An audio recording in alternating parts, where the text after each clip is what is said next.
cribs. And if you haven't not yet purchased a crib for your little one and you're expecting, or you're in the market for a new crib, this is the video for you. So hi, I'm Justine Casey. I am a certified pediatric sleep consultant, a certified postpartum doula, and mama of 3. So this crib actually has housed all 3 of my babies. We bought it when I was expecting with my oldest son. My middle son used it, and now it is in my daughter's room. So I'm going to tell you why you need a crib where one side is higher than the other. And it might not be for the reason that you think. So if you have a child that is going to be in the crib for an extended period of time, and this ideally will happen until they are at least 2.5, maybe even closer to 3, really as long as you possibly can have your child in a crib, the easier it's going to be. Sometime around 18 months, depending on the child, as children are getting more motorically adventurous, they like to try to climb out of the crib and they try to swing a leg over to see what will happen.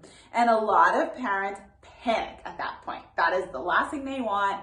They don't want their child to be making that attempt to crawl out of the crib. They don't want them to get hurt. They want them to be able to stay in the crib and sleep well longer. So this back is going to be helpful. And I recommend this to all families who may have an adventurous child. Typically, this is the second child, definitely my second child, but a child that maybe like crawled a little bit on the earlier side or walked a little bit on the earlier side. They're more advanced in their motor skills, so they may try to kind of tip the scales and see what will happen if they swing a leg up. Often, like I said, that creates panic in a lot of parents and they immediately run in. So your child learns, if I swing a leg up and over, then that may get you back into the room. So if that does happen, first thing, play it cool.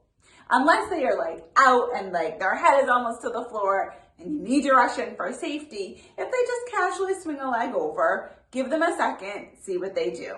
If they do start to kind of inch their way and start thinking about coming out, then you can like casually come into the room, maybe just say, oh, what are you doing? And like swing their leg back in and put them back into the crib. So try not to make a big deal out of it.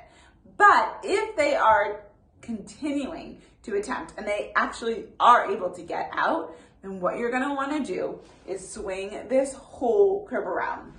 So this back end is actually going to be the taller end facing out, and this lower end is gonna be what's against the wall.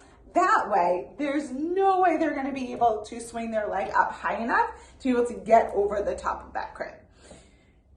Around 18 months, ideally children are still in a sleep sack. Your child may not be, but if they are showing that they're trying to climb out of the crib, putting them back into a sleep sack can be really helpful because the fabric of the sleep sack isn't going to be able to get wide enough to throw one leg over the crib while the other leg is still standing there. Some children are natural gymnasts and they can swing both legs up and over. So the sleep sack may or may not help, but turning the crib around is always effective. If you need to go that extra mile, you can even turn it so the higher side is facing out, the lower side is facing to the wall, and then this other side is pushed up against the wall so that they really have very limited access points to be able to get out of the crib.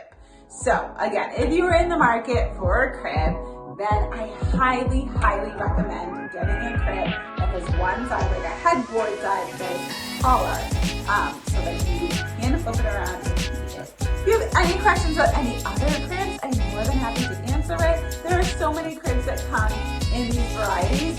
You can get amazingly beautiful cribs where one side has that headboard feature that's taller than the other. So any questions on any particular cribs, I am more than happy to answer them. But be sure to share this video with your expecting friends because they are going to want to know how to save their sleep in the future.